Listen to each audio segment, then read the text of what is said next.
ராமநாதபுரம் மாவட்டத்தில் 738 கோடி ரூபாய் மதிப்பிலான பல்வேறு திட்டங்களை முதல்வர் ஸ்டாலின் தொடங்கி வைத்தார். தொடர்ந்து பயனாளிகளுக்கு நலத்திட்ட உதவிகளை வழங்கினார்.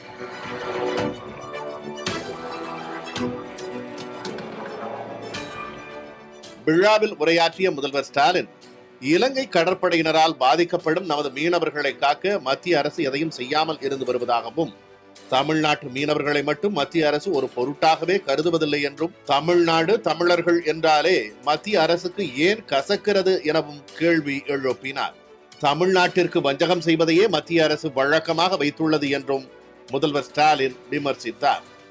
இலங்கை கடற்படையால் ஏற்படுகிற தாக்குதல், இதுல நாம் தொடர்ந்து அதில் ஈடுபட்டு கண்டிக்கிறோம், போராட்டம் நடத்துகிறோம். ஆனா ஒன்றியத்தை ஆளும் பாஜக அரசு நம்ம மீனவர்களை காக்க எதுவும் செய்யல.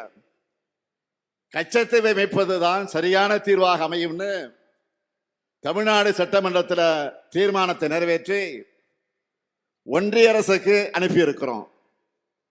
இதை வச்சு இலங்கை அரசுக்கு ஒன்றிய பாஜக அரசு ஒரு கோரிக்கையை வச்சிருக்கணும்.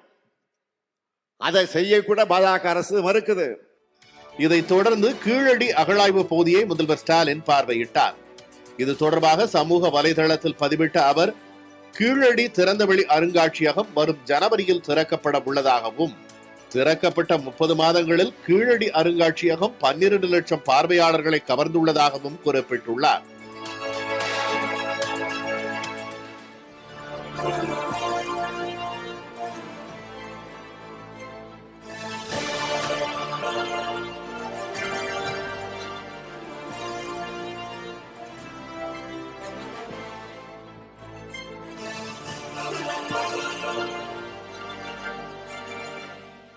பொருணை அருங்காட்சியகம் வரும் டிசம்பரிலேயே திறக்கப்பட உள்ளதாகவும், கங்கை கொண்ட சோழபுரத்தில் அருங்காட்சியகம் அமைக்கப்பட்டு வருவதாகவும் கூறியுள்ள முதல்வர், பூம்புகார் ஆழ்கடல் ஆய்வுகள் தொடங்கிவிட்டதாகவும் தெரிவித்துள்ளார்.